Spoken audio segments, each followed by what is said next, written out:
ఈరోజు ఏదైతే రంగంపేట వద్ద ప్రత్యేకించి సినీ నటుడు మోహన్ బాబు తన ఫ్యామిలీతో కలిసి భోగి జరుపుకుంటున్నటువంటి పరిస్థితి. ఈ నేపథ్యంలో కూడా అటు మంచు మోహన్ బాబుతో పాటు వారి కుటుంబ సభ్యులు కూడా ఇక్కడ హాజరవడం జరిగింది.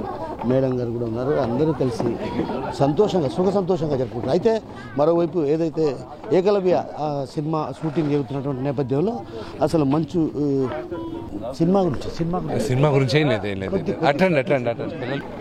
దేవుడి దయ వల్ల 60% కంప్లీట్ చేసుకున్నాం. ఇంకా త్వరలో అనౌన్స్ చేస్తాం. ఫిబ్రవరి నుంచి షూటింగ్ ఉంది. మళ్ళీ న్యూజిలాండ్ వెళ్ళి అక్కడంతా కూడా విదేశాల్లోనే జరుగుతుంది. అంటే ఇక్కడేమన్నా జరిగే అవకాశాలు ఉంది. ఇక్కడ ఉంది కానీ అది ఏప్రిల్లో ఉంది. ఏప్రిల్ మేలో. ప్రతి ఏటా మీరు సంక్రాంతికి ఇక్కడికి రావడం ఆనవాయితీగా కొనసాగుతుంది. నాన్నగారితో కలిసి భోగి పండుగల్లో పాల్గొంటారు. అదేవిధంగా 3 రోజుల పాటు జరిగేటువంటి ఏవైతే సంక్రాంతి సంబరాల్లో కూడా మీరు ప్రత్యేకించి పాల్గొంటారు. ఎలా చూడొచ్చు? ఫ్యామిలీతోనే, కుటుంబ సభ్యులతోనూ అంతే కదా. సంప్రదాయాలన్నీ కుటుంబంతోనే కదా పంచుకోవాలి. సో మొత్తం మీద ఏదైతే సాంప్రదాయాలన్నింటినీ కూడా కుటుంబంతోనే పంచుకోవాలన్నటువంటి భావన వ్యక్తం చేస్తున్నారు.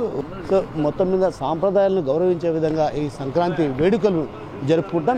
మరిన్ని వీడియోస్ కోసం ఛానల్ ని సబ్స్క్రైబ్ చేయండి. లేటెస్ట్ అప్డేట్స్ కోసం వాట్సాప్ ఛానల్ ని ఫాలో చేయండి. అండ్ లింక్ డిస్క్రిప్షన్ లో ఉంది.